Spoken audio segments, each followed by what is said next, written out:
Praise the Lord. நம்ம ஒரு உணவு சாப்பிடும் பொழுது அதில் முக்கியமான மற்றும் முதன்மையான சுவை என்னன்னு கேட்டால் உப்பு சுவை தான். ஒரு உணவின் சுவையை அதிகரிப்பதும் அதன் சுவையை குறைப்பதும் உப்பு தான். ஆண்டவராகிய இயேசு கிறிஸ்து சொல்கிறார், நீங்கள் பூமிக்கு உப்பாயிருக்கிறீர்கள். அதாவது மத்தேயு 5:13, நீங்கள் பூமிக்கு உப்பாயிருக்கிறீர்கள். உப்பானது சாரமற்று போனால் எதினால் சாரமாக்கப்படும்? வெளியே கொட்டப்படுவதற்கும் மனுஷரால் மிதிக்கப்படுவதற்குமே ஒழிய வேறொன்றுக்கும் உதவாது. உப்பு தன்னுடைய ஸ்தானத்தில் இருக்கும் வரைதான் அதற்கு மதிப்பும் மரியாதையும். தன்னுடைய ஸ்தானத்தை விட்டு மாறினால் அது எதற்கும் உதவாத ஒன்றாக மாறிவிடும்.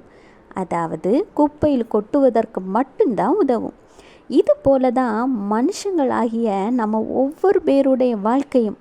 ஆண்டவர் நமக்கு தந்திருக்கிற கிருபையையும் ஆசீர்வாதங்களையும் சரியான வழியில் பரிசுத்தமான பாதையில் பயன்படுத்த வேண்டும்.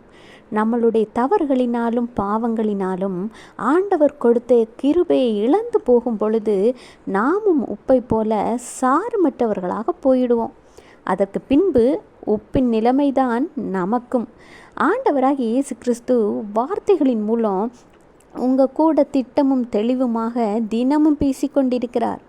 ஆண்டவருடைய வார்த்தைகளை கேட்டு உங்கள் தவறுகளை உணர்வடைந்து பாவங்களிலிருந்தும் தேவையற்ற குணாதிசயங்களிலிருந்தும் வெளியில் வாங்க. ஆண்டவராகிய இயேசு கிறிஸ்து உங்களையும் உங்கள் குடும்பத்தையும் ஆசீர்வதிப்பார்.